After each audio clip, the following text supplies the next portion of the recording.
जो केसी के सवाल बना रहे थे, कुछ और क्वेश्चन है, इनको भी अपन सोल्व करते हैं। देखिए अगला सवाल लिया मैंने, अभिक्रिया XY2 से हमने XY प्लस Y का निर्माण कर दिया है। XY2 का प्रारंभिक दाब 600 mmHg है। साम्य पर कुल दाब का मान 800 mmHg प्राप्त होता है। Kp का मान ज्ञात करो। सवाल ये दे रखा है XY2 का आपको प्रारंभिक दाब दे दिया गया है। देखिए अभिक्रिया हमको ये दे रखी है XY2 और इस XY2 से इसने बना दिया है XY प्लस Y गैस बना दिया। ये सब गैस मैं नहीं लिख रहा हूँ, ठीक है। हमसे बोला XY2 को प्रारंभिक दाब, अच्छा इसकी रसमीकरण मिति देखें। रसमीकरण मिति का मतलब इसके गुणांक 1:1:1, तो इसकी रसमीकरण मिति है 1:1:1। ये दे रखी है हमको। आपसे बोला XY2 को प्रारंभिक दाब दे रखा 600 mmHg। इसका मतलब t बराबर 0 की अपन बात करें तो t बराबर 0 पर ये 600 हो गया, ये 0 हो गया और ये 0 हो गया। अब हम बात करें t इक्विलिब्रियम, ये लीजिए t इक्विलिब्रियम पर साम्य पर बात करें। साम्य पर क्या मान लिया मैंने, सपोज इसका अब दाब है, जब सांद्रता होती थी मोल होते तो अपन ऐसे बोलते थे, दाब है तो आप पीडेस मान के चलो। अच्छा 1:1:1 है तो अपन ऐसे बोलते, इसका दाब पीडेस से कम हुआ तो इसका पीडेस बनेगा, इसका पीडेस बनेगा। इसको अपन ऐसे लिख सकते हैं ना, देखो 600 माइनस पीडेस, ये पीडेस लिखा और ये मैंने पीडेस लिख दिया। मोल होते हैं तो कैसे लिखते हैं, 600 माइनस x और x लिख देते हैं। आप चाहो तो x लिख लो और x को भी दाब ही मान लेना, मैंने ऐसे लिख दिया, कोई दिक्कत नहीं। हाँ, हमसे क्या बोला गया, साम्य पर कुल दाब का मान 800 है, पर साम्य पर कुल दाब कितना है, साम्य पर XY2 का दाब है 600 माइनस पी डैश, तो कुल दाब कितना होगा, इनको जोड़ देते हैं। इसे लिखे 600 minus P dash plus P dash plus P dash, इन तीनों का योग दे रखा इसमें 800। इसको सोल्व करके हम पी डैश का मान निकाल लेते हैं, तो पी डैश हमारे पास आ जाएगा 200 mmHg। ये लीजिए पी डैश का मान 200 mmHg आ गया, ठीक है। सवाल में हमसे क्या पूछा जा रहा है, हमसे पूछा गया Kp का मान। ये लीजिए, इसके लिए अगर हम Kp लिखें तो Kp का मान क्या होगा, Kp आएगा XY का साम्य पर आंशिक दाब इंटू Y का साम्य पर आंशिक दाब अपॉन XY2 का साम्य पर आंशिक दाब, साम्य पर लेने होते हैं। XY का देखो, XY का साम्य पर दाब कितना, पी डैश है, और पी डैश का मान कितना 200, तो इसकी जगह तो हम लिख देंगे 200 आ जाएगा मल्टीप्लाइड बाय Y का आंशिक दाब साम्य पर, Y का आंशिक दाब कितना पी डैश, इसका मान भी कितना 200 है, ये भी हमने 200 ले लिया अपॉन PXY2 का मतलब XY2 का साम्य पर आंशिक दाब। अब XY2 का साम्य पर आंशिक दाब कितना है 600 माइनस पी डैश है, पी डैश का मान 200, 600 माइनस 200 किया तो ये बनेगा 400, ये लीजिए 400 आ जाएगा। इसको सोल्व करें 0000 और 2 2 जा 4, ठीक है, 4 से 4, तो इसको देख के पता लग रहा है इसका जो Kp है, Kp का मान आ जाएगा 100। ये लीजिए Kp का मान 100 बन जाएगा, ठीक है। आगे समझो क्वेश्चन, अगला क्वेश्चन लेते हैं आपके लिए। नेक्स्ट देखो, एक अभिक्रिया दे रखी है। अभिक्रिया हमारे पास है A प्लस 2B से हमने 2C प्लस D बना दिया। फिजिकल स्टेट किसी की नहीं लिखी है, तो इसका मतलब ये सब गैस है, ठीक है, सारे गैसेस में दे रखे हैं। अभिक्रिया A प्लस 2B से हमने 2C प्लस D बना दिया है। आगे बढ़े, प्रारंभ में B की सांद्रता, प्रारंभ में B की सांद्रता A की 1.5 गुना है। B की सांद्रता A की सांद्रता की 1.5 गुना दे रखी है। साम्य पर A तथा D की सांद्रता समान है। Kc का मान ज्ञात करो। देखो इस क्वेश्चन को सोल्व करते हैं। पहले तो हमने अभिक्रिया लिखी, अभिक्रिया हमारे पास है A प्लस 2B, इससे हमने ये 2C प्लस D बना दिया, ठीक। सवाल में क्या बोला जा रहा है, अब प्रारंभ में B की सांद्रता A की 1.5 गुना है, B की सांद्रता A की 1.5 गुना है, तो मैंने मान लिया A की सांद्रता स्मॉल a है, ये लीजिए t बराबर 0 का मतलब प्रारंभ, A की सांद्रता मैंने स्मॉल a मान ली, तो B की सांद्रता 1.5 गुना का मतलब इसकी सांद्रता 1.5 a आ जाएगी, और C और D की सांद्रता तो शून्य होगी ना, क्योंकि प्रारंभ में उत्पाद तो शून्य शून्य होते हैं। देखो कैसे माना, प्रारंभ में B की सांद्रता A की 1.5 गुना है, तो A की सांद्रता अगर स्मॉल a मोल प्रति लीटर है तो B की सांद्रता बनेगी 1.5 a स्मॉल पर लीटर। ये लीजिए स्मॉल a मोल पर लीटर, ये a और b की, ये तो प्रारंभ में। अब साम्य पर क्या होगा, तो इसको ऐसे लिख देता मैं, t इक्विलिब्रियम का मतलब साम्य पर। इसकी रसमीकरण मिति देखो, रसमीकरण मिति दे रखी है 1:2:2:1, इसकी रसमीकरण मिति है। इसकी रसमीकरण मिति 1:2:2:1, ऐसे बोल सकते हैं। अगर इसका x वियोजित होगा, अगर इसका x वियोजित होगा तो इसका वियोजित होगा, इसका अगर x वियोजित होगा तो इसका 2x वियोजित होगा, इसका 2x बनेगा, इसका x बनेगा, तो मैंने ऐसे लिख देना, इसको ऐसे लिख देता हूँ मैं a माइनस एक्स, इसको लिखा मैंने 1.5 a माइनस 2x, c बन जाएगा 2x और d बनेगा x। ये लीजिए, आगे बढ़ते हैं। सवाल में क्या बोल रहा है, और साम्य पर a तथा d की सांद्रता समान है, साम्य पर a और d की सांद्रता समान है, तो आप ऐसे करो, साम्य पर आपसे क्या बोला, a और d की सांद्रता समान है, तो a की सांद्रता तो ये रही और d की सांद्रता ये रही, ये दोनों समान दे रखी है, ये दोनों समान है, ठीक है, दोनों समान है, तो अपन ऐसे लिख सकते हैं, जो a माइनस एक्स है, a माइनस एक्स का मान x के बराबर है, तो यहाँ से x का मान निकाले, x बराबर हमारे पास आ जाएगा, ये x बराबर आ जाता है a/2, x का मान हमारे पास में a/2 हो जाता है, ये आ गया a/2, ठीक है, x का मान हमारे पास आ गया a/2। चलो जी, हमसे पूछा जा रहा है kc, इसका kc लिखें, तो देखो kc क्या लिखा जाएगा, उत्पाद की सांद्रता, इसका मतलब c का स्क्वायर होगा इंटू d अपॉन क्रियाकारक, ये लिखा जाएगा a इंटू b की सांद्रता, इसका ये हमने स्क्वायर कर दिया है, ठीक है, c की सांद्रता का स्क्वायर, अब c की सांद्रता अब सब साम्य पर लेना है, देखो जरा c की साम्य पर सांद्रता कितनी है, 2x है, c की साम्य पर सांद्रता कितनी है, 2x है, और x का मान कितना है, a/2 है, तो x की जगह अगर a/2 लिखूंगा तो a/2 2, तो ये आ जाएगा a, तो ये बन जाएगा a स्क्वायर, ये तो a स्क्वायर आ जाएगा, इंटू d की साम्य पर सांद्रता, d की साम्य पर सांद्रता कितनी है, x है, और x का मान कितना है, a/2, तो ये लीजिए, इसकी जगह लिखा हमने a/2, ये a/2 आ गया, अपॉन a की साम्य पर सांद्रता, a की साम्य पर सांद्रता कितनी है, a माइनस एक्स है, a माइनस एक्स, और x का मान a/2, तो a माइनस a/2 करेंगे तो ये बनेगा a/2, इसकी जगह लिखा हमने ये a/2, इंटू b की साम्य पर सांद्रता का स्क्वायर करना है, b की साम्य पर सांद्रता है हमारे पास 1.5 a माइनस 2x, ठीक है, x की जगह रखेंगे a/2, तो 2x क्या हो जाएगा आपका, 2x की जगह क्या बनेगा, x का मान तो आपका a/2 है ना, तो 2x की वैल्यू क्या होगी a, तो 1.5 a में से a माइनस करेंगे तो हमारे पास आएगा 0.5 a, ये ऐसे बोल सकते हैं ना, 0.5 a का मतलब ये एक तरह से a/2, ये भी a/2 हो जाएगा हमारे पास,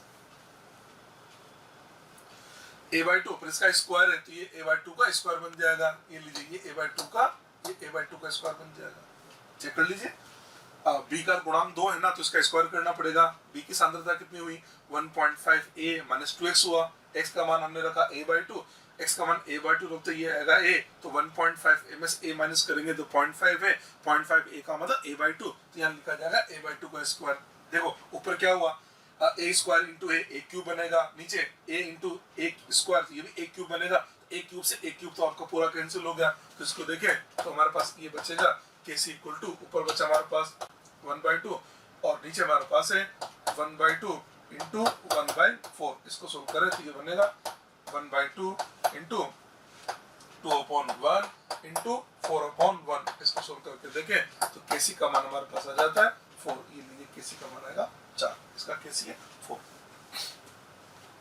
ठीक है। अगला क्वेश्चन देते हैं आपको, नेक्स्ट देखो, अगला सवाल है, अभी क्रिया दे रखी है हमको a प्लस बी से हमने 3c बना दिया है, 1 लीटर के पात्र में a तथा b प्रत्येक का 2 मोल लिया जाता है, ठीक है, सॉल्यूशन लिखता हूं मैं डायरेक्ट, ये अभी क्रिया दे रखी है हमको a प्लस बी से हमने 3c बना दिया है, देखिए क्वेश्चन में बोला जा रहा है 1 लीटर के पात्र में a तथा b प्रत्येक का 2 मोल लिया गया, a का भी 2 मोल लिया गया और b का भी 2 मोल लिया गया, यानी से बोल सकते हैं t बराबर 0 पर a का भी 2 मोल है और b का भी 2 मोल है, तो c तो 0 होगा। साम्य पर चले, साम्य पर क्या होगा, इसकी रसमीकरण मिति क्या है, इसकी रसमीकरण मिति 1:1:3 है, तो साम्य पर क्या लिखेंगे, इसको 2 माइनस एक्स, इसको लिखा हमने 2 माइनस एक्स, और ये बनेगा हमारे पास में 3x, यहाँ तो कोई दिक्कत नहीं है। देखो आगे क्या बोला, पहली लाइन तो बोली 1 लीटर के पात्र में a तथा b प्रत्येक का 2 मोल लिया जाता है, और फिर क्या बोला, साम्य पर c का मोल बिन 0.5 है, साम्य पर c का मोल बिन 0.5 दे रखा है। अब साम्य पर मोल बिन क्या होता है, मोल बिन उसका मोल अपॉन कुल मोल। इसकी बात करें तो देखो कुल मोल कितने हो रहे हैं, इसको देखा जाए तो साम्य पर अगर हम कुल मोल निकालें तो कुल मोल कितना आ गया, 2 minus x plus 2 minus x plus इसको लिखा जाएगा 3x, और ये कितना आ रहा है, इसको सोल्व कर दिया बन जाता है आपके पास में 4 प्लस एक्स कुल मोल आ जाएंगे, 4 प्लस ये 2x 4 प्लस x बनेगा। अच्छा मोल भी लिखनी है तो इसकी मोलबिन क्या आ गई, सी की मोलबिन क्या होता है, उसके मोल अपॉन कुल मोल, सी के मोल कितने, ये 3x है, ये 3x अपॉन कुल मोल आ गया हमारे पास में 4 + x, इसका मान इसमें 0.5 दे रखा है, 0.5 दे रखा है। इसने ही तो बोला ना श्यामय पर सी का मोलबिन कितना हुआ 3x, इसका मोल अपॉन कुल मोल, इसका मतलब 3x अपॉन 4 + x का वैल्यू हमको दे रखा 0.5। इसको सोल्व करके हम x निकाल लेते हैं, इसको सोल्व करके x निकाले तो ये इसको से लिखा जा सकता है 3x = आ जाता है 2 + 0.5x, यहाँ तक आ गया। ठीक है, यहाँ से हमको x लाना है, x = बन जाता है 0.5x 2.5, तो x = आ जाता है, ये आ जाता है 2/2.5। ठीक है, इसको लिख सकते हैं अपन 4/5, तो हमारे पास x का वैल्यू आ गया 4/5, हमारे पास x का वैल्यू आ जाता है। चेक कर लीजिए वापस से कि 0.5 है ना, 0.5 को इधर लाए तो 3 में से 0.5 को माइनस किया तो 3 - 0.5 क्या होगा 2.5, तो 2.5 = आएगा 2, x = आ जाएगा 2/2.5। इसको लिख सकते हैं ना 20/25, 20/25 को लिख सकते हैं 4/5, x का मान आ जाएगा हमारे पास में 4/5, x का मान है 4/5। आगे बढ़ते हैं, आपसे क्या पूछ रहा है केसी, तो बहुत ही सिंपल सवाल है, केसी ज्ञात करना है तो केसी बराबर क्या लिखेंगे, c की पावर 3, तो ऐसे लिख सकते हैं 3x का क्या करना है, हमको क्यूब करना है अपॉन a की सांद्रता ये 2 - x है और b की सांद्रता भी यही, तो इसका स्क्वायर बना देते हैं। ठीक है, सोल्व करें इसको 3 × x की जगह रखा मैंने ये 4/5, ये लिखा इसको 4/5, इसका तो हमको क्यूब करना है अपॉन 2 - x, ये लीजिए 2 - x की जगह 4/5, इसका हमको ये स्क्वायर करना पड़ेगा। ठीक है, इसको सोल्व करके हम केसी का मान ज्ञात कर सकते हैं। इसको सोल्व किया जाए तो ये बन जाता है 5, इसको ऐसे लिख सकते हैं ना 3, ये बनेगा 12/5, ऐसे लिखे इसको, क्यूब है ना तो 12/5, तो इसको मैं ऐसे लिख देता हूँ 12/5 क्यूब है 12/5 × 12/5 ही आ जाएगा। चलो जी नीचे देखें ये बनेगा आपका 5 दूनी 10 यानी 6/5, 6/5 का स्क्वायर, तो इसको लिख सकते हैं ना 6/5 × 6/5 तक चल जाएगा।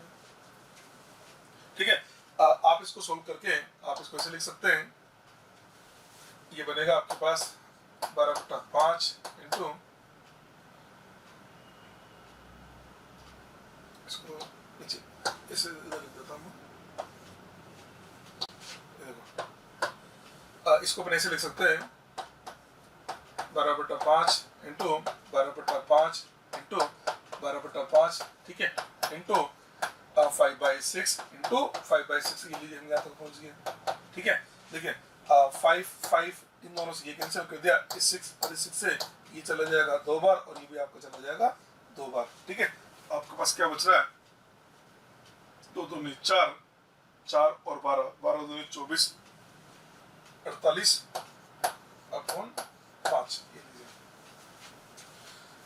इसका आंसर आपके पास आ जाता है 48/5। ठीक है, नेक्स्ट लेते हैं।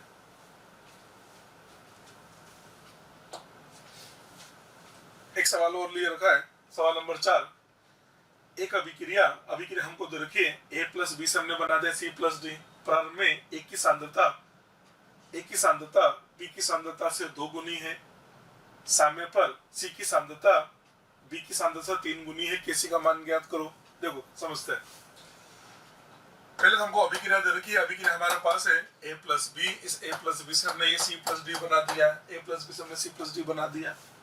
प्रारंभ में a की सांद्रता b की सांद्रता से 2 गुनी है, a की सांद्रता b की सांद्रता से 2 गुना है, तो मैंने मान लिया b की सांद्रता स्मॉल a है, ये प्रारंभ का मतलब t = 0 पर। हमने पहले लाइन क्या बोली है, प्रारंभ में a की सांद्रता b की सांद्रता की 2 गुनी है, b की सांद्रता की 2 गुनी है, तो मैंने मान लिया b की सांद्रता अगर स्मॉल a है तो a की सांद्रता फिर ये 2 आ जाएगी, ये लीजिए, और ये दोनों हो जाएंगे 0 0। अगर हम चले साम्य पर t इक्विलिब्रियम साम्य पर, देखो साम्य पर क्या लिखेंगे, इसकी रसमीकरण में थी क्या 1:1:1:1 है, तो इसको साम्य पर ऐसे लिखेंगे ना अपन 2a - x a - x, ये x और ये x बनेगा।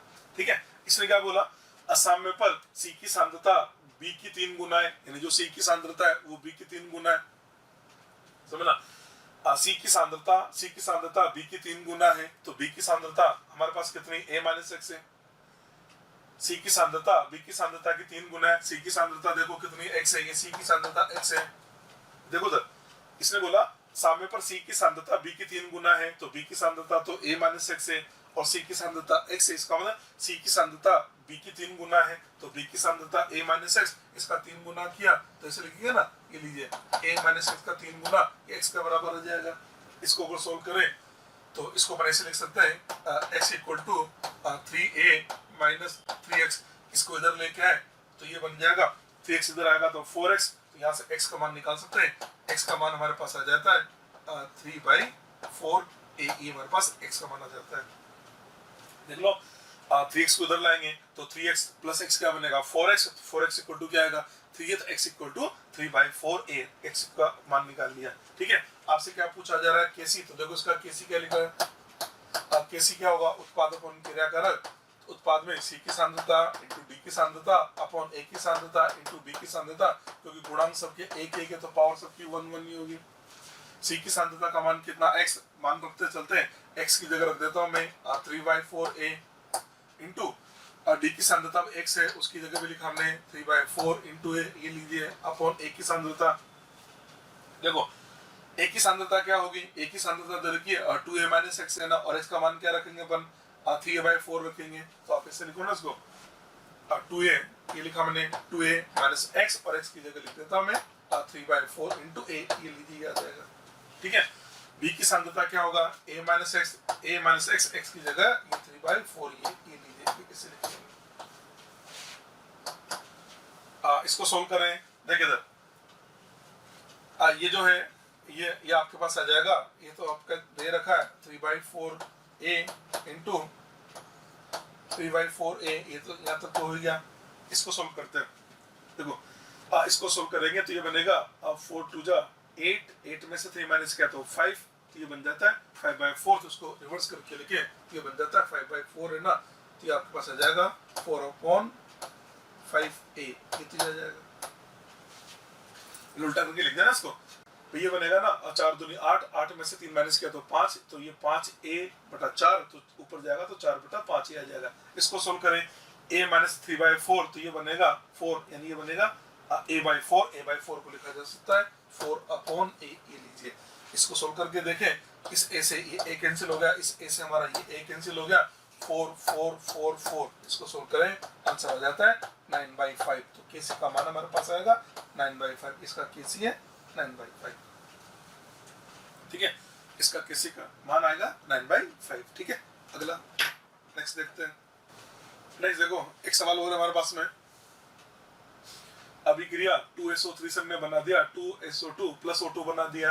प्रारंभ में 1 लीटर के बंद पात्र में SO3 के 2 मोल लिए जाते हैं। ठीक है, सोल्व करते चलो इसको।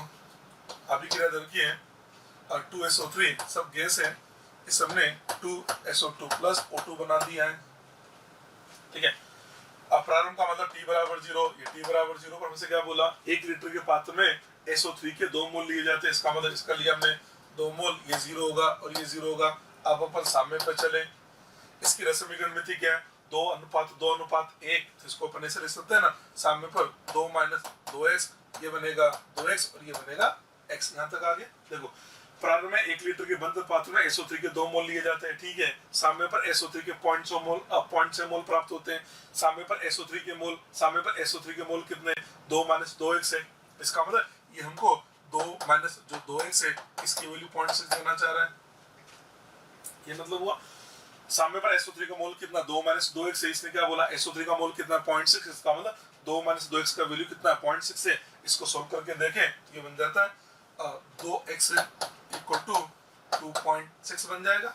ठीक है, तो यहाँ से x की वैल्यू निकालें, x इक्वल टू हमारे पास आ जाएगा 1.3, x का वैल्यू 1.3 आ गया। इसको लिख दो ना 0.6 इधर लाए तो 2.6, तो 2.6 इक्वल टू आएगा 2x, x equal to 1.3, x equal to 1.3, ये हमारे पास x का वैल्यू आ गया। आपसे पूछ क्या रहा है, नंबर 1 पूछा इसने कैसी, ये लीजिए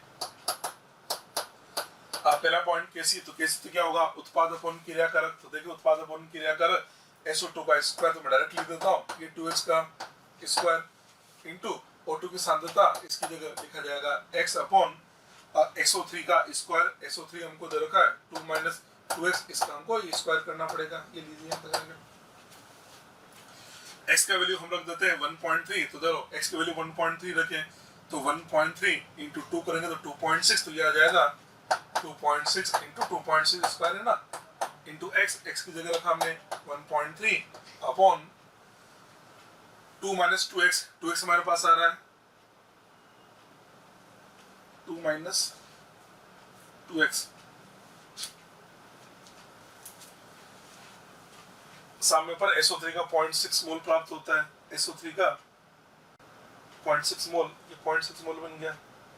ठीक है, देखो अब इस क्वेश्चन के अंदर जो खास बात है वो मैं आपको समझाता हूँ। सामने पर SO3 का 0.6 मोल है, इसका 0.6 मोल, तो 2 माइनस 2x का वैल्यू 0.6 है, तो हमारे पास x इक्वल टू आ जाता है, x की वैल्यू हमारे पास है 1.3, हमारे पास 2 माइनस जो 2x है इसका वैल्यू 0.6 आ गया। हमको x का वैल्यू निकालना है, तो x कैसे निकलेगा, 2x को अपनी इधर लेके गए और 0.6 को इधर लाए, तो 2 माइनस 0.6 क्या बनेगा 1.4, तो यहाँ से मेरे को पता लगा 2x का वैल्यू हमारे पास आएगा 1.4, x की वैल्यू हमारे पास आ जाती है 0.7, तो मैंने x का मान निकाल लिया और x का मान मेरे पास है 0.7 आ गया। क्लियर है। सवाल में आपसे क्या पूछा जा रहा है, पहला पॉइंट आपसे पूछा गया केसी, तो केसी ज्ञात करें।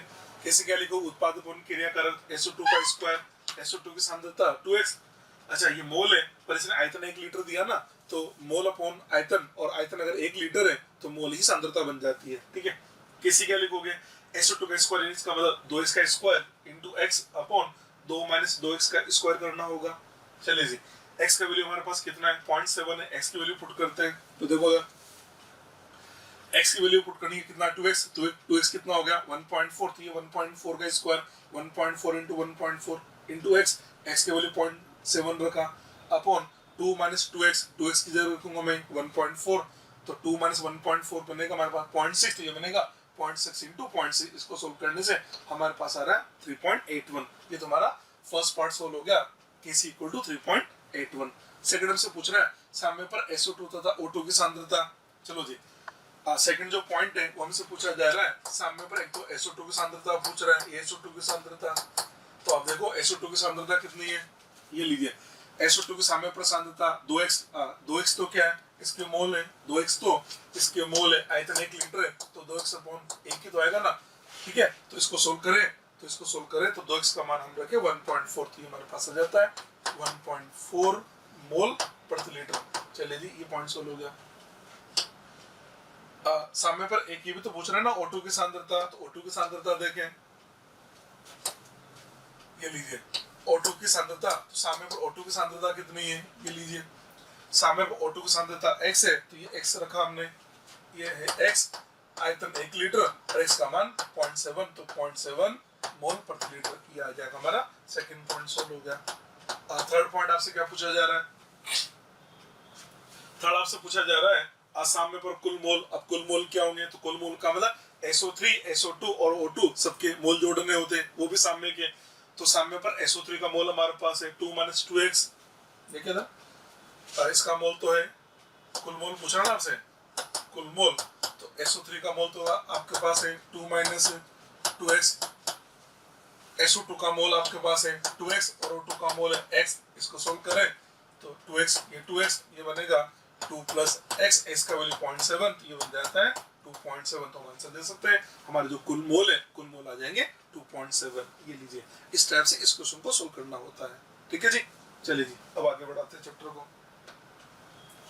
अब हम ये देखना चाह रहे हैं, ये जो हमारा साम्यावस्था स्थिरांक है ना Kc Kp, ये जो साम्यावस्था स्थिरांक है ये किन किन बातों पे निर्भर करता है, 1 बाय 1 करके आपसे बात करेंगे।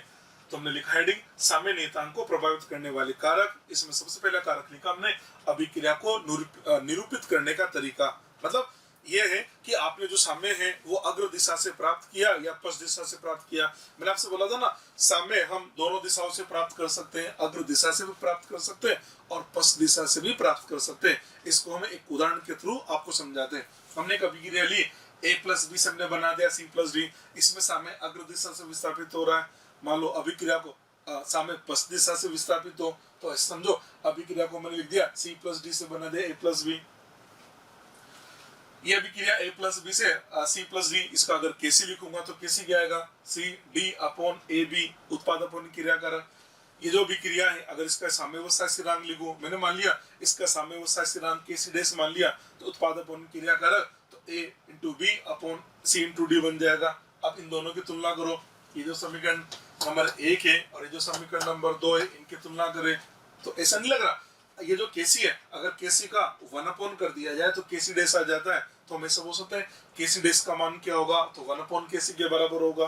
तो इसका रिजल्ट क्या निकला, इसका रिजल्ट ये निकला अगर आपने किसी अभिक्रिया को रिवर्स करके लिख दिया, अगर आपने किसी अभिक्रिया को रिवर्स करके लिख दिया तो जो नया साम्यावस्था स्थिरांक होगा वो पुराने वाले का 1 अपॉन होगा। इसका मतलब हम ऐसे बोल सकते हैं केसी डैश बराबर 1 अपॉन केसी होगा। ठीक है, ये मैंने आपको क्वेश्चन को सोल्व करने की एक डायरेक्ट ट्रिक बता दी है। ट्रिक क्या बताएं, अगर आपने किसी रासायनिक अभिक्रिया को रिवर्स करके लिख दिया तो आपका जो नया साम्यावस्था स्थिरांक होगा वो पुराने वाले साम्यावस्था स्थिरांक का 1 अपॉन के अंदर आ जाएगा। तो ये तो लिखा केसी डैश बराबर आ जाएगा 1 अपॉन केसी। ठीक है, ये हमने आपको पहला कारक समझा दिया। दूसरा कारक, सेकंड कारक लिखा हमने अभिक्रिया की रस समीकरण में थी साम्यावस्था स्थिरांक का मान अभिक्रिया की रस समीकरण में थी पे निर्भर करता है। कैसे, एग्जांपल समझाता हूँ। हमने एक अभिक्रिया ली N2 प्लस 3S2 से 2NH3 बना दिया। मैंने क्या किया, इसकी रस समीकरण में बदलने के लिए इस अभिक्रिया में 2 का भाग लगा दिया। 2 का भाग लगाऊंगा तो ये इस अभिक्रिया को लिखा जा सकता है 1/2 N2 प्लस 3/2 S2 से NH3। इसका मतलब हमने एक तरह से अभिक्रिया की रस समीकरण में बदल दी है। अब देखो ये जो अभिक्रिया है अगर इस अभिक्रिया का हम केसी लिखे तो केसी क्या होगा, अमोनिया का पावर 2 अपॉन N2 हाइड्रोजन की पावर 3, ये आ गया समीकरण नंबर 1। इस अभिक्रिया का साम्यावस्था स्थिरांक लिखे, हमने इस अभिक्रिया का साम्यावस्था स्थिरांक केसी डैश मान लिया तो केसी डैश बराबर आएगा अमोनिया अपॉन N2 का पावर 1/2 S2 का पावर 3/2। इसको समीकरण नंबर 2 मान लिया है। अब मेरे को देखना है केसी डैश और केसी में क्या संबंध होगा। तो आप देख सकते हैं अगर आप केसी का रूट लेते हैं, अगर आप केसी का रूट लेते हैं तो केसी डैश आ जाता है। अगर आप केसी का रूट ले रहे, इसका रूट लेंगे तो केसी डैश आ रहा नहीं आ रहा, तो वैसे बोल सकते हैं केसी डैश का मान किसके बराबर है, केसी के पावर 1/2 के बराबर है। या इसको अपन ऐसे समझ सकते हैं। अब इन क्वेश्चन को सोल्व करने की ट्रिक बता रहा हूँ। ट्रिक क्या है, इसमें क्या किया, अभिक्रिया में 2 का भाग लगाया। देखो अभिक्रिया में 2 का भाग लगाया तो आप देख पा रहे नया साम्यावस्था स्थिरांक पुराने साम्यावस्था स्थिरांक की पावर 1/2 आ गया। ये अपने ऐसे बोल सकते हैं अगर हम किसी अभिक्रिया में n का भाग लगाते हैं, अगर हम किसी अभिक्रिया में n का भाग लगाते हैं तो जो नया साम्यावस्था स्थिरांक होगा वो पुराने वाले साम्यावस्था स्थिरांक की पावर 1 अपॉन n होगा। ये लिख भी दिया मैंने। यदि अभिक्रिया में n का भाग लगा दिया जाए तो जो नया स्थिरांक होगा केसी डैश वो क्या बनेगा, केसी का पावर 1/n होगा। हाँ, ये तुमने भाग लगाया। मान लो हम तो अभिक्रिया को n से गुणा कर देते हैं। यदि अभिक्रिया को n से गुणा कर दिया जाए तो नया स्थिरांक केसी डैश किसके बराबर होगा, केसी की पावर n। मतलब n का भाग लगा देंगे तो भाग लगाने का मतलब 1 अपॉन n, n से गुणा कर दिया तो पावर n बन जाता है। ये सवाल को सोल्व करने का डायरेक्ट तरीका बता दिया। अब हम जब आगे सवाल लेंगे तो आपको समझ में आ जाएगा। तीसरा कारक होती है कारक है बहुपदीय अभिक्रिया मल्टी स्टेप रिएक्शन। कुछ अभिक्रिया ऐसी होती है जो एक से अधिक पदों में संपन्न होती है। एक एग्जांपल लिया मैंने, एक अभिक्रिया है SO2 प्लस हाफ O2 से SO3 बना, इसका साम्यावस्था स्थिरांक K1। दूसरी अभिक्रिया है NO2 से हमने बना दिया NO प्लस 1/2 O2, इसका साम्यावस्था स्थिरांक K2। और एक अभिक्रिया और हमारे पास में ये लिखा हमने SO2 प्लस NO2 से हमने बना दिया SO3 प्लस NO, इसका साम्यावस्था स्थिरांक K। अब मेरे को देखना है कि इस K और K1 K2 में क्या संबंध है। तो जो जिसका साम्यावस्था स्थिरांक K1 था तो K1 लिखो। ये लीजिए K1 क्या लिखोगे, SO3 upon SO2 into O2 के पावर 1/2। तो ये लीजिए मैंने लिख दिया है। ये तो आ गया K1 SO3 upon SO2 into O2 के पावर 1/2। जो दूसरी समीकरण है उसको देख के आप K2 लिखो। तो K2 क्या आएगा, देखो उधर ये K2 रहा। K2 क्या आएगा, NO इंटू O2 के पावर 1/2 अपॉन NO2। ये लीजिए मैंने K2 लिख दिया है। ये मैंने K2 लिख दिया है। मेरे को K लाना है तो K लिखा मैंने। तो K क्या आएगा, उत्पादन क्रिया कारक SO3 into NO upon SO2 into NO2। ये क्या आ गया। ठीक है, मैंने क्या किया, इस K1 K2 को गुणा किया, K1 इंटू K2 किया, K1 इंटू K2 किया। ये तो K1 रहा, ये K2 रहा, इन दोनों को गुणा किया तो क्या देखता हूँ मैं, और टू की पावर 1/2 से ये कैंसिल हो गया और बाकी सब कुछ बचा हुआ है, तो मेरे पास आया ये SO3 into NO upon SO2 into NO2, और ये मान किसके बराबर, K के बराबर, इसका मतलब K बराबर आ गया K1 इंटू K2। ठीक है, ठीक है। अब इस रिजल्ट को आप ऐसे भी समझ सकते हो कि मान लो अभिक्रिया आपके एक अभिक्रिया ऐसी है जो आपके एक से अधिक पदों में संपन्न होती है, तो वो जितने भी पद है उन सभी पदों को के साम्यावस्था स्थिरांक को हम गुणा कर दे तो वो जो हमारी एक मुख्य अभिक्रिया वो निकल के आ जाती है। तो ये तो है K बराबर आ गया K1 इंटू K2। ठीक है, अब इस पे जो न्यूमेरिकल बनेंगे तो वो न्यूमेरिकल के थ्रू भी मैं आपको समझाऊंगा। पहले तो बता देता हूँ, अगर एक अभिक्रिया मल्टी स्टेप में हो रही है तो जितने भी स्टेप है उनके साम्यावस्था स्थिरांक को गुणा कर दिया जाए तो उस अभिक्रिया का साम्यावस्था स्थिरांक आ जाता है। ये तो 2 पद में था इसलिए K1 इंटू K2 हो गया। अगर मान लो अभिक्रिया 3 पद में होती है तो हम लिख देते K1 into K2 into K3 लिख देते। ठीक है जी, हम आपको बता रहे थे साम्यावस्था स्थिरांक को प्रभावित करने वाले कारक, इसके अंदर हमने आपके लिए ये तीसरा कारक लिया। एक और कारक है फोर्थ कारक। पहला कारक 3 ले लिया, फोर्थ कारक हमारे पास है ताप, ये लीजिए, ये फिफ्थ नहीं है, ये फोर्थ कारक है। फोर्थ कारक हमने ताप ले लिया है, ये टेम्परेचर। ठीक है, अब हम देखना चाह रहे हैं साम्यावस्था स्थिरांक पर ताप का क्या प्रभाव पड़ता है, तो आपको बता देते हैं कि जो साम्यावस्था स्थिरांक है इस पर जो ताप की निर्भरता है वो दी जाती है एक समीकरण के द्वारा, जिसको बोलते हैं हम वांटोव समीकरण। तो हम आपको बता रहे हैं साम्य नियतांक पर ताप का प्रभाव वांटोव समीकरण द्वारा दिया जाता है। वांटोव समीकरण क्या होती है, पहले समीकरण समझ लो। समीकरण है log K2 अपॉन K1 बराबर delta H upon 2.303 R 1 upon T1 minus 1 upon T2। यहाँ पर K1 क्या है, तो K1 यहाँ पर है T1 केल्विन ताप पर साम्य नियतांक, K2 यहाँ पर है T2 केल्विन ताप पर साम्य नियतांक। या जो डेल्टा H है, डेल्टा H को बोला जाता है अभिक्रिया उष्मा या अभिक्रिया एंथैल्पी, और R जो है उसको बोला जाता है यूनिवर्सल गैस कांस्टेंट, इसको बोलते हैं गैस नियतांक। ये तो आपके पास में हमने वांटोव समीकरण बता दी है। ठीक है, अब देखो, अब हमें देखना पड़ेगा ना कि ताप को बढ़ाने के साथ में साम्य स्थिरांक का क्या होगा, तो इस रिलेशन के थ्रू हम बताएंगे। पर इस रिलेशन के भी 2 केस बनेंगे। आपको पहले ये बताना पड़ेगा अभिक्रिया आपकी उष्मा सेपी है या उष्मा शोषी है, तो इसकी भी 2 केस बना देता हूँ। केस 1 में लेता हूँ उष्मा शोषी अभिक्रिया के लिए और केस 2 लूंगा मैं उष्मा सेपी अभिक्रिया के लिए। तो केस 1 ले रहा हूँ उष्मा शोषी अभिक्रिया, आप जानते हैं उष्मा शोषी अभिक्रिया का डेल्टा एच धनात्मक होता है। ये लीजिए, केस 1 ले लिया मैंने उष्मा शोषी अभिक्रिया, और उष्मा शोषी अभिक्रिया का डेल्टा एच होता है पॉजिटिव। लीजिए अभिक्रिया लिखी, वांटोव समीकरण ये तो था log K2 अपॉन K1 बराबर delta H upon 2.303 R T2 minus T1 upon T1 T2, ये तो वांटोव समीकरण होती है। आपने किसके लिए लगाया, उष्मा शोषी अभिक्रिया। उष्मा शोषी अभिक्रिया का मतलब डेल्टा H पॉजिटिव, इसका मतलब ये हुआ ये जो अभिक्रिया है इसमें ये जो डेल्टा H हमारा पॉजिटिव आएगा। मान लेता हूँ मैंने ताप बढ़ाया, ताप बढ़ाने का मतलब T2 T1 से बड़ा होगा, ताप बढ़ा दिया ना, ताप बढ़ाने का T2 T1 से बड़ा है, तो देखो उधर T2 T1 से बड़ा है तो T2 माइनस T1 पॉजिटिव होगा, T1 T2 भी पॉजिटिव होगा, ये पूरा पॉजिटिव आ गया। डेल्टा एच आपका पॉजिटिव, इसका मतलब ये पूरा का पूरा पॉजिटिव आ जाएगा। पॉजिटिव का मतलब 0 से बड़ा, तो मैं से बोल सकते हैं log K2 अपॉन K1 का मान 0 से बड़ा होगा। अब log K2 अपॉन K1 अगर 0 से बड़ा होगा, इसका मतलब ये हुआ K2 अपॉन K1 का मान 1 से बड़ा होगा। 1 से बड़ा होने का मतलब ये हुआ कि एक तरह से K2 K1 से बड़ा है। ये तो मतलब हुआ ना K2 K1 से बड़ा है। K1 क्या है, तो K1 T1 केल्विन ताप पर साम्य नियतांक है, और K2 T2 ताप पर T2 केल्विन ताप पर साम्य नियतांक है, और T2 T1 से बड़ा है तो K2 K1 से भी बड़ा है। इसका मतलब ये हुआ एक तरह से ताप का मान बढ़ाने से साम्य नियतांक का मान बढ़ता है। तो मैं से बोल सकते हैं ताप का मान बढ़ाओगे तो साम्य नियतांक का मान बढ़ेगा। तो आप तो रिजल्ट याद कर लो, उष्मा शोषी अभिक्रिया के लिए ताप का मान बढ़ाने पर साम्य स्थिरांक का मान बढ़ता है। ये तो किसके लिए, उष्मा शोषी के लिए। देखते हैं उष्मा सेपी के लिए क्या रिजल्ट आता है। तो केस 2 लूंगा मैं उष्मा सेपी अभिक्रिया। उष्मा सेपी अभिक्रिया का मतलब उसका डेल्टा एच होगा नेगेटिव। ठीक है, देखते हैं केस नंबर 2 इसका। केस नंबर 2 हमने ले लिया उष्मा सेपी अभिक्रिया। उष्मा सेपी अभिक्रिया तो डेल्टा एच तो नेगेटिव हो गया। पहली बात ये आपके वांटोव समीकरण आ गई। आपने ताप का मान बढ़ा के देखा, ताप का मान बढ़ाने का मतलब T2 T1 से बड़ा है। अब आप देखो उधर T2 T1 से बड़ा है, इसका मतलब ये पूरा पॉजिटिव आ गया, पर डेल्टा एच नेगेटिव है।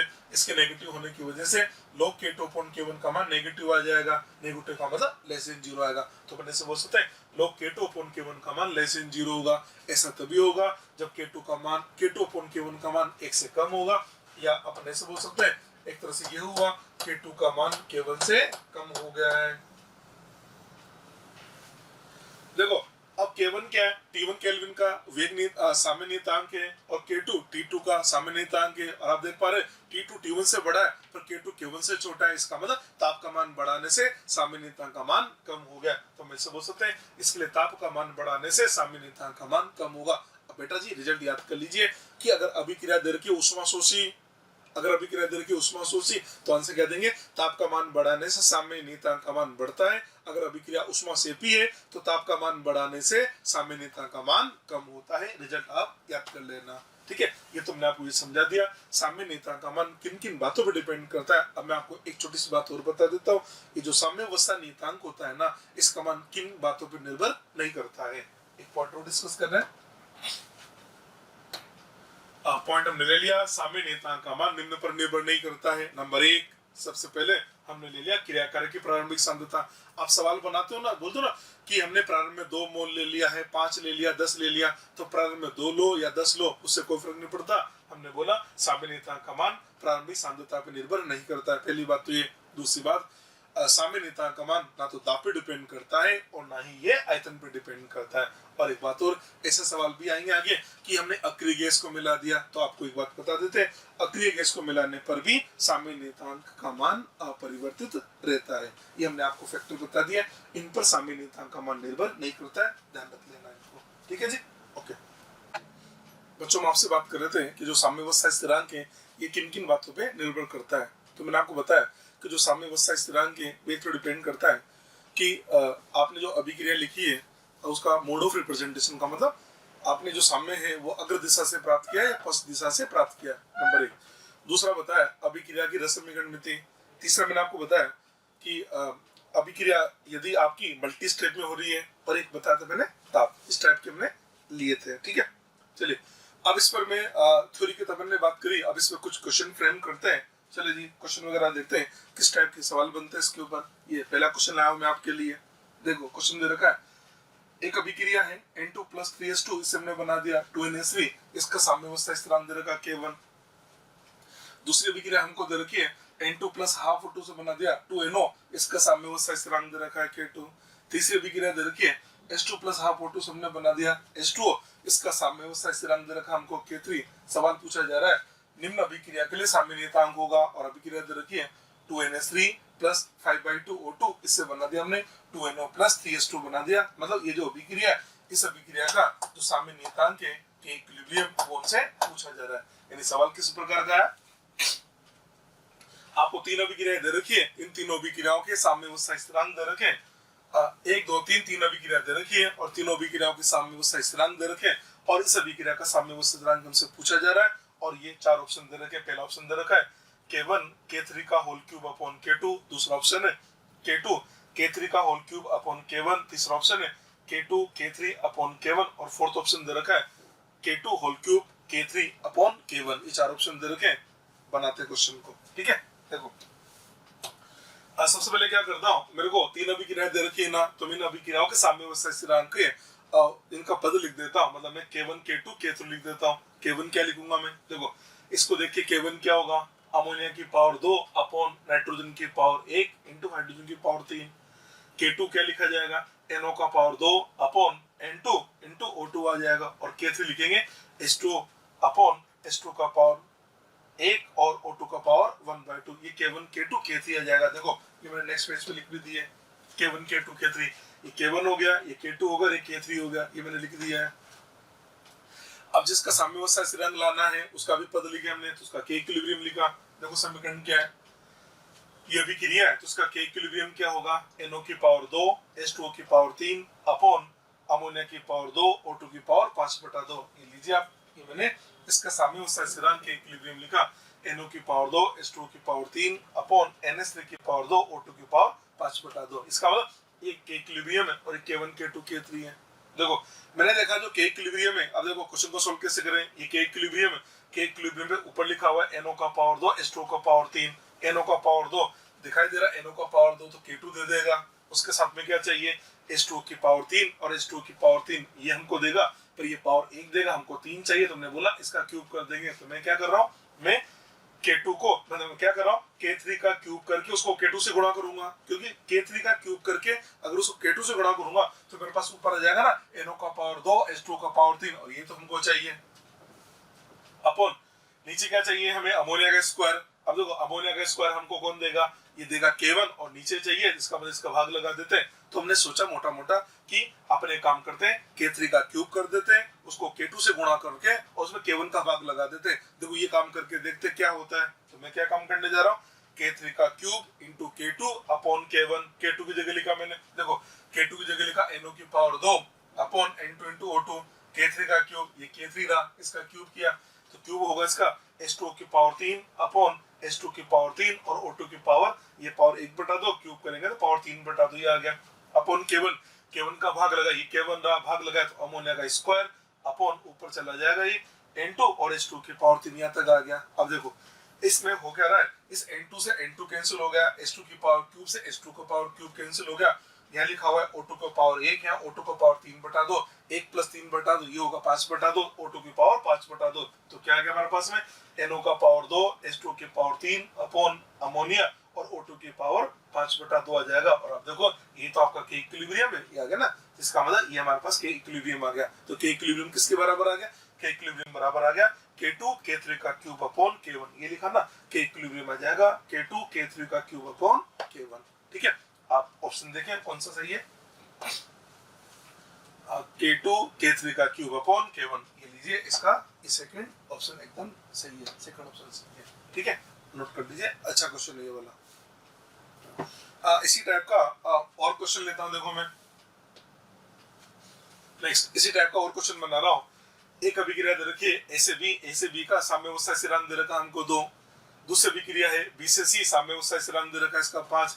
तीसरी अभिक्रिया C से D, साम्यावस्था स्थिरांक दे रखा है इसका 3। और एक अभिक्रिया है D से A बना, इसका साम्यावस्था स्थिरांक KCM से पूछा जा रहा है। ठीक है, तो देखो अब अपन एक काम करते हैं, इस क्वेश्चन को सोल्व करने के लिए हमें जो दे रखा है ना 1 2 3 उनको लिखते हैं। पहले अभिक्रिया क्या है, A से B और KC दे रखा 2। तो क्या हम इसको ऐसे लिख सकते हैं ना, ये तो लेकिन KC की जगह दे रखा 2, तो 2 बराबर क्या आ जाएगा, उत्पाद अपॉन क्रिया कारक यानी B अपॉन A, ये तो आ जाएगा।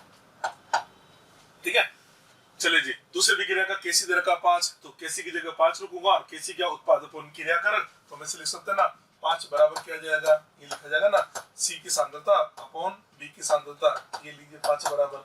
और तीसरे अभिक्रिया के लिए KC का मान दे रखा 3, तो 3 बराबर क्या आएगा, उत्पाद अपॉन क्रिया कारक, इसका मतलब B की सांद्रता अपॉन C की सांद्रता, ये लीजिए, ये हम यहाँ तक पहुंच गए। ठीक है, और हमसे KC इसका पूछा जा रहा है, और जिसके लिए KC पूछा जा रहा है इसका अगर हम KC लिखें तो इसका KC हमारे पास आ रहा है, ये लीजिए इसका जो KC है ये हमारे पास आ जाएगा, उत्पाद अपॉन क्रिया कारक का मतलब A की सांद्रता अपॉन B की सांद्रता, ये लीजिए ये आ जाएगा, ये हमको लेकर आना है। अब हमको देखना है कि हम ये इसको बोलो ये 1 नंबर हो गया, ये 2 नंबर हो गया, 3 नंबर हो गया, इसको 1 नंबर, इसको 2 और 3। तो हम देखें 1 2 3 का क्या करें कि आ जाए। तो आपको क्या चाहिए, देखो KC आपको चाहिए क्या, आपको ऊपर KC बराबर A की सांद्रता अपॉन D की सांद्रता है ना। अपन एक काम करते हैं, इन तीनों को मल्टीप्लाई करते हैं। देखो भाई हमने इन तीनों को मल्टीप्लाई किया, मल्टीप्लाई करने का मतलब 2 × 5 × 3, ये तीनों को मल्टीप्लाई कर दिया। ये तो लेफ्ट हैंड साइड मल्टीप्लाई हुई, तो राइट हैंड साइड भी क्या होगी, मल्टीप्लाई करना है। तो पहले में तो हमारे पास में B अपॉन A, दूसरे में हमारे पास है C अपॉन B, और तीसरे में हमारे पास है D अपॉन C। हमने तीनों को मल्टीप्लाई कर दिया, ये लीजिए मल्टीप्लाई कर दिया।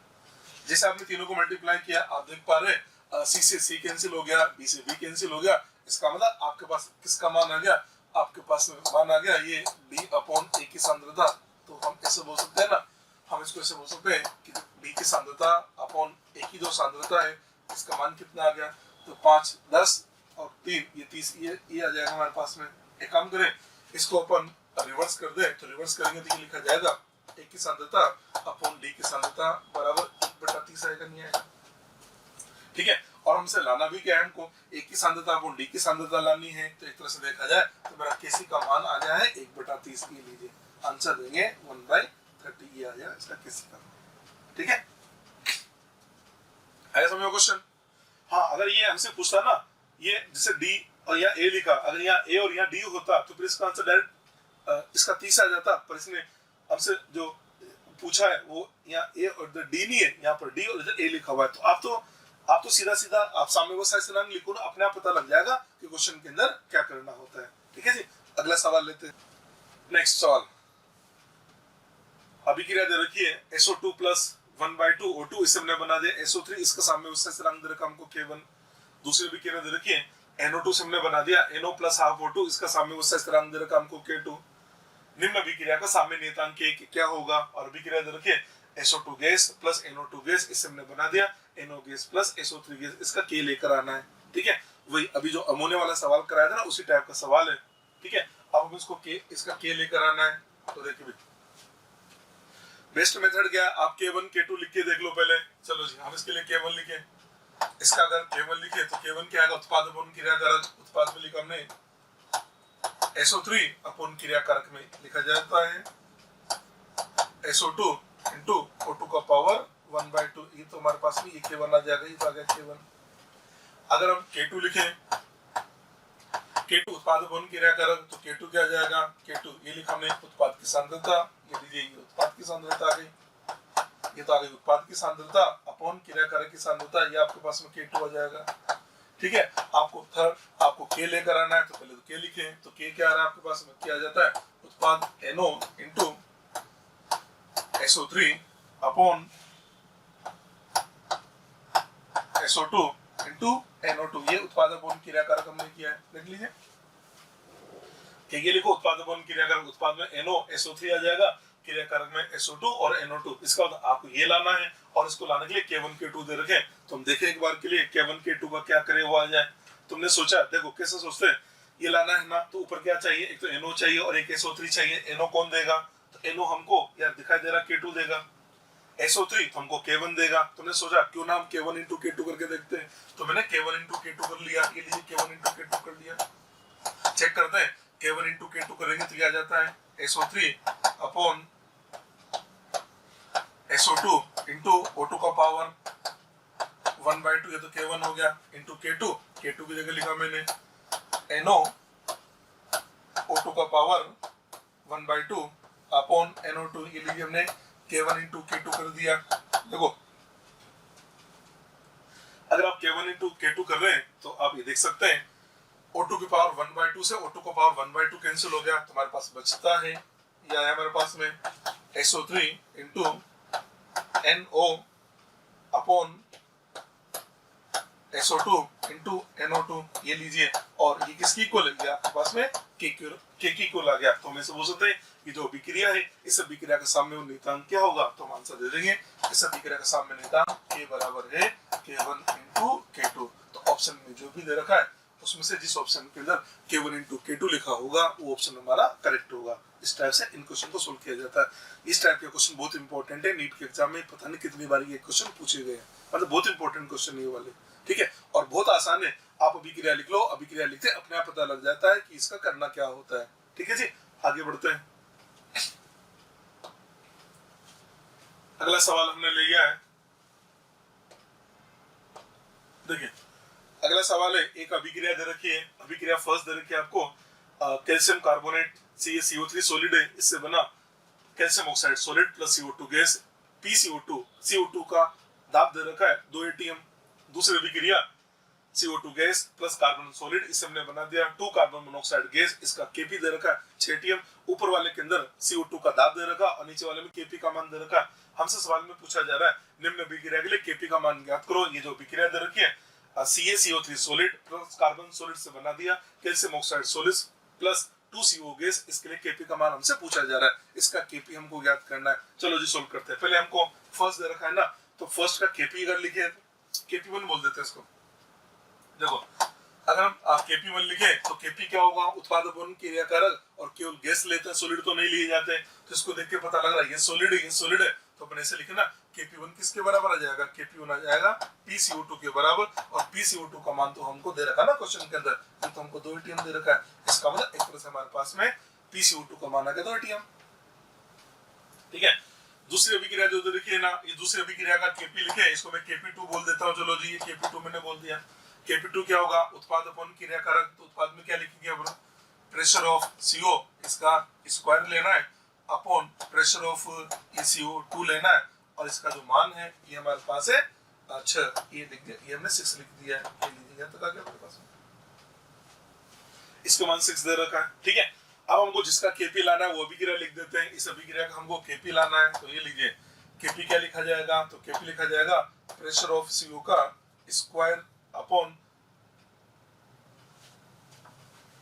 प्रेशर ऑफ CO का स्क्वायर अपॉन में तो कुछ नहीं आएगा क्योंकि तो सारे सॉलिड है, इसका मतलब इसका जो केपी है वो केपी केवल और केवल बनेगा प्रेशर ऑफ CO का स्क्वायर, ये लेकर आना है हमको, ठीक। अब ये लाना है और ये दो हमको दे रखे, तो देखो इन दोनों को क्या करें कि ये आ जाए, तो मैंने बोला एक काम करते हैं, हम फर्स्ट और सेकंड को मल्टीप्लाई करते हैं, तो देखो सर आप क्या करने जा रहे हो, आप KP1 इंटू KP2 कर रहे हो, KP1 इंटू KP2, KP1 क्या है, तो KP1 है PCO2, ये लीजिए PCO2, और KP2 क्या है, तो ये है PCO का स्क्वायर अपॉन PCO2, तो देख सकते हैं PCO2 से PCO2 कैंसिल हो गया और ये किसके बराबर आ गया, PCO का स्क्वायर, और ये तो आपका KP है, इसका मतलब KP किसके बराबर आ गया, तो KP1 इंटू KP2 के, KP1 का मान है 2, KP2 का मान है 6, इसका मतलब आंसर दे सकते हैं KP बराबर आ जाएगा 2 मल्टीप्लाइड बाय 6 बराबर 12। ये लीजिए, ये क्वेश्चन तो बहुत ही शानदार है, बहुत ही बढ़िया क्वेश्चन ये वाला,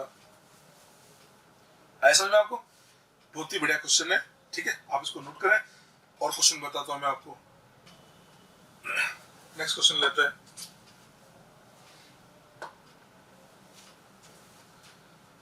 नेक्स्ट क्वेश्चन देखिए,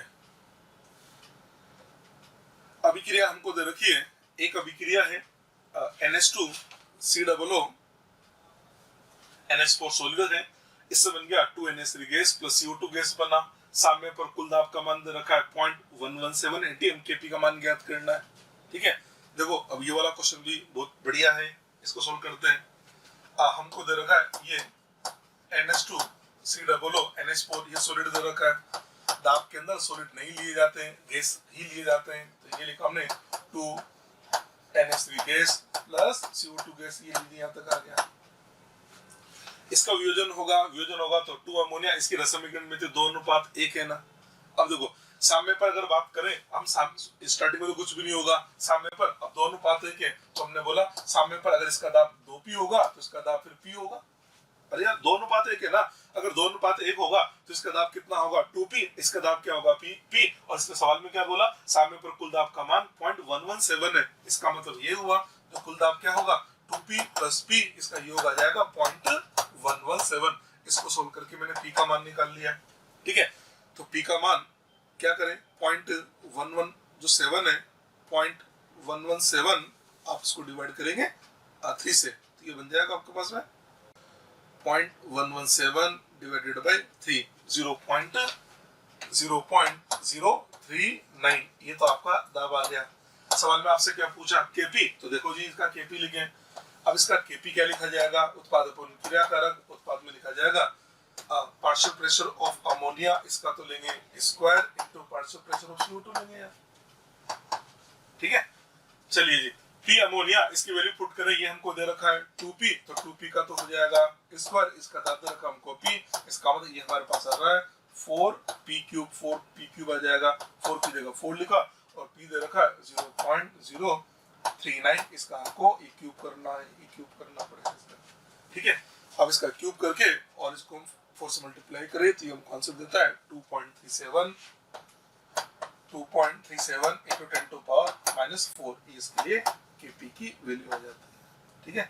ये वाला क्वेश्चन भी बहुत अच्छा है।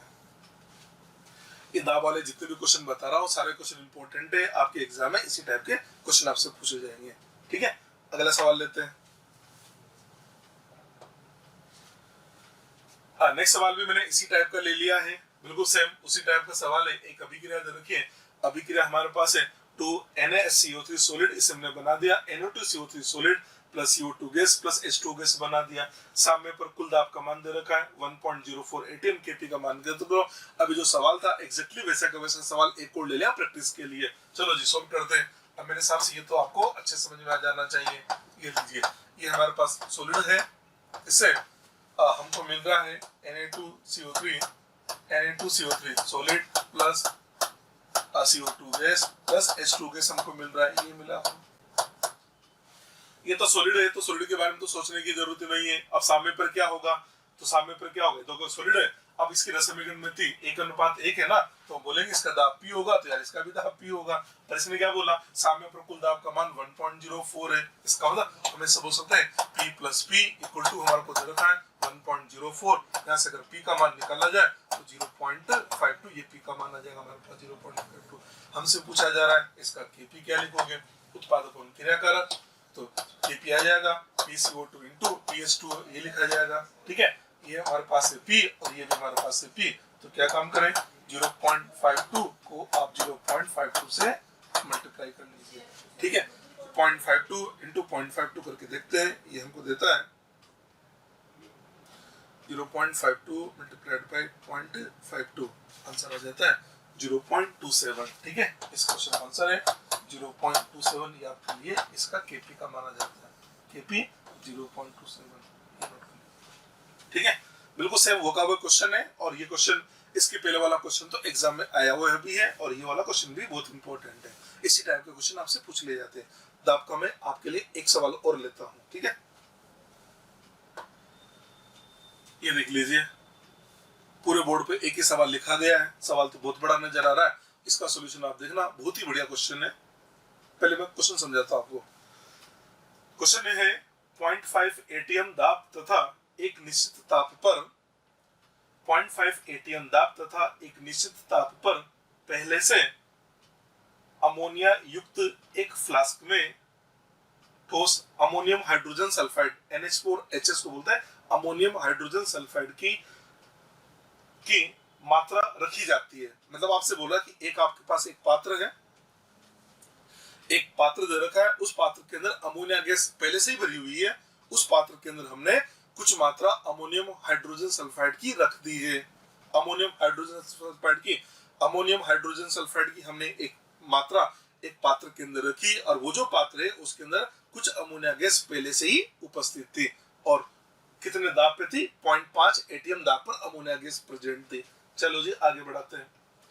फ्लास्क में अमोनियम हाइड्रोजन सल्फाइड वियोजित होकर अमोनिया तथा H2S गैस देता है। फिर इसने बोला वो जो अमोनियम हाइड्रोजन सल्फाइड है उसका जो वियोजन होता है, तो उसकी वियोजन से हमको एक तो अमोनिया गैस और एक हमको H2S गैस मिलती है, उसका वियोजन भी होगा। चलो जी क्या बोला आगे, जब वियोजन अभिक्रिया साम्य पर पहुंचती है तो फ्लास्क में कुल दाब का मान 0.84 तक बढ़ जाता है। फिर बोला कि उस अमोनियम हाइड्रोजन सल्फाइड का वियोजन हुआ, अमोनिया गैस बनी और H2S गैस बनी, तो साम्य पर जो कुल दाब है उसका मान आ गया हमारे पास 0.84 एटीएम हो जाता है। तो आपसे पूछा जा रहा है अमोनियम हाइड्रोजन सल्फाइड की वियोजन का साम्य अवस्था स्थिरांक क्या होगा। ठीक है, पहला ऑप्शन दे रखा है 0.11, दूसरा ऑप्शन दे रखा है 0.17, थर्ड ऑप्शन है 0.18 और फोर्थ ऑप्शन दे रखा है आपको 0.30। ठीक है, अब इस सवाल को सोल्व करना, देखो बहुत ही मजा आने वाला है आपको। अभी अमोनियम हाइड्रोजन सल्फाइड है, या आपने अमोनियम हाइड्रोजन सल्फाइड ले लिया, अमोनियम हाइड्रोजन सल्फाइड NH4HS, ये अमोनियम हाइड्रोजन सल्फाइड, इसका वियोजन हुआ, इसकी वियोजन से हमको मिला है एक तो अमोनिया गैस, उसके साथ में हमको मिल गया H2S गैस, ये हमको H2S गैस मिल गया।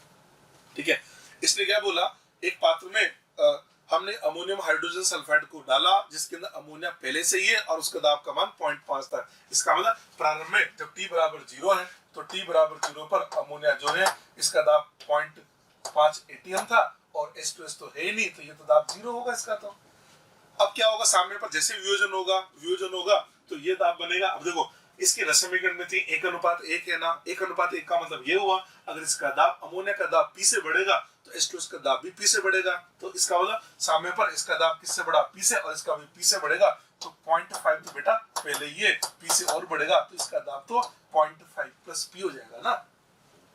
इसने क्या बोला, साम्य पर वियोजन होने पर जब साम्य आया, साम्य पर कुल दाब का मान 0.4 एटीएम है, तो हम ऐसे लिख सकते हैं ना 0.50 P, ये तो अमोनिया का दाब हो गया, P जो है वो H2S का दाब होगा, और इसका योग हमको दे रखा है 0.84। इसको सोल्व करके हम P का मान निकालें, इसको देखने से पता लग रहा है 2P जो है 2P का मान आता है 0.34, और तो यहाँ से अगर P का मान निकालें तो P का मान आता है 0.17, हमारे पास ये P का मान आ जाएगा। हमको लाना है Kp, हमको यार Kp लाना है ना, तो Kp क्या लिखेंगे हम, Kp लिखेंगे ना अमोनिया का आंशिक दाब इंटू H2S का आंशिक दाब, ये लिखा जाएगा। अब अमोनिया का आंशिक दाब, ये सब सामने पे लिखे जाते हैं, और ये दाब दे रखा हमको 0.50 प्लस P, तो इसके लिए हो गया, और H2S का दे रखा हमको P, ये लीजिए, और P की जगह रखा हमने 0.17, तो P की जगह 0.17 रखे, तो ये आ जाता है 0.67 इंटू 0.17, इसको सॉल्व करें तो हमारे पास आंसर आ जाता है 0.11, तो KP का मान आ जाता है 0.11। बहुत ही शानदार जानदार क्वेश्चन ये वाला, तो ठीक है, देख लीजिए, बहुत बढ़िया क्वेश्चन था।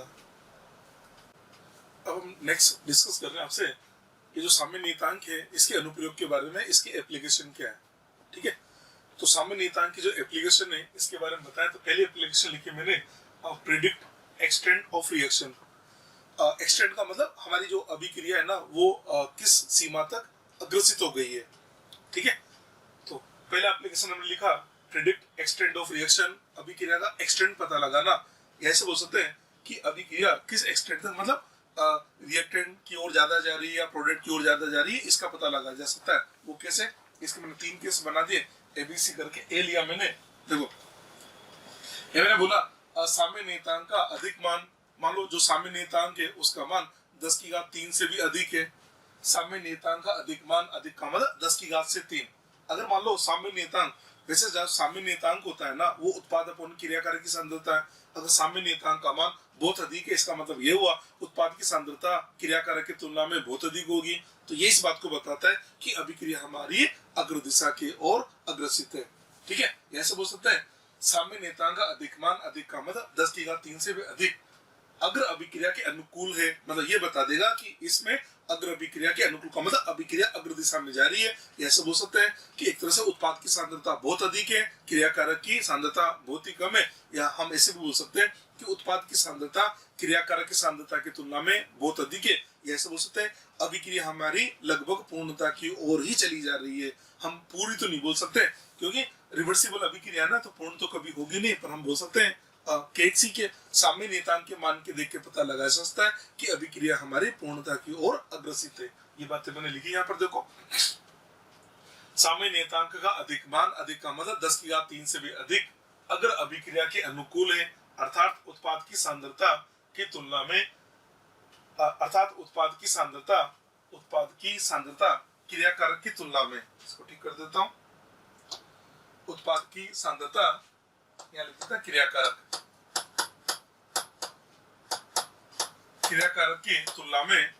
की तुलना में कहीं अधिक है। ये इस बात को दर्शाता है कि अभिक्रिया लगभग पूर्णता की ओर अग्रसित है। ये मैंने आपको समझा दिया, ठीक है। एक केस ये बना, बी केस मैंने लिया, मान लो जो साम्यावस्था स्थिरांक है इसका मान 10 की घात -3 से 10 की घात 3 के बीच में है। साम्य नियतांक का जो मान है वो 10 की घात -3 से लेके 10 की घात +3 के बीच में। इसका मतलब ये जो मान है ये इस बात का इंडिकेशन है हमारे लिए कि उत्पाद और क्रियाकारक की जो सांद्रता है वो लगभग बराबर है। अगर KC का मान 10 की घात -3 से 10 की घात 3 के बीच में हो, तुमने बोला साम्य नियतांक का ये मान दर्शाता है कि क्रियाकारक तथा उत्पाद की सांद्रता लगभग बराबर है, क्रियाकारक उत्पाद की सांद्रता लगभग बराबर है। इसका C पॉइंट लिया, KC का मान 10 की घात -3 से भी कम है, KC का मान 10 की घात -3 से भी कम है। अगर 10 की घात -3 से भी कम है, इसका मतलब ये हुआ कि KC का मान बहुत ही कम है, इसका मतलब क्रियाकारक की सांद्रता बहुत अधिक है, उत्पाद की सांद्रता बहुत कम है। हम ऐसे बोल सकते हैं ये इस बात को दर्शाता है कि ये पश्च अभिक्रिया के अनुकूल है। साम्य नियतांक का ये मान पश्च अभिक्रिया के अनुकूल है, अर्थात क्रियाकारक की सांद्रता उत्पाद की तुलना में बहुत अधिक है, ठीक है। ऐसे बोल सकते हैं अभिक्रिया, मान के चलो अभिक्रिया बहुत ही कम आगे बढ़ी है। चलिए जी, ये तो होगी पहली एप्लीकेशन। दूसरी एप्लीकेशन है प्रेडिक्ट डायरेक्शन ऑफ रिएक्शन, अभिक्रिया की डायरेक्शन ज्ञात करना। मतलब हम इसको देख के ये बता सकते हैं इस समय हमारी अभिक्रिया साम्य पर है या अग्र दिशा में जा रही है या पश्च दिशा में जा रही है। उसके लिए क्या करते हैं, जैसे आपने क्या किया, एक अभिक्रिया थी और आपसे बोला इस समय बताओ अभिक्रिया किधर जा रही है, तो हम क्या करेंगे उस समय पर उस अभिक्रिया के लिए उत्पाद अपॉन क्रियाकारक निकालेंगे। और ये जो होता है ना उत्पाद अपॉन क्रियाकारक, इसको बोलते हैं अभिक्रिया भागफल। सबसे पहले तो मैं आपको अभिक्रिया भागफल समझा देता हूँ। अभिक्रिया भागफल को लिखा जाता है Q और उसके नीचे लिखा C। QC लिखा जाता है, और ये होता है उत्पाद की सांद्रता अपॉन क्रियाकारक की सांद्रता।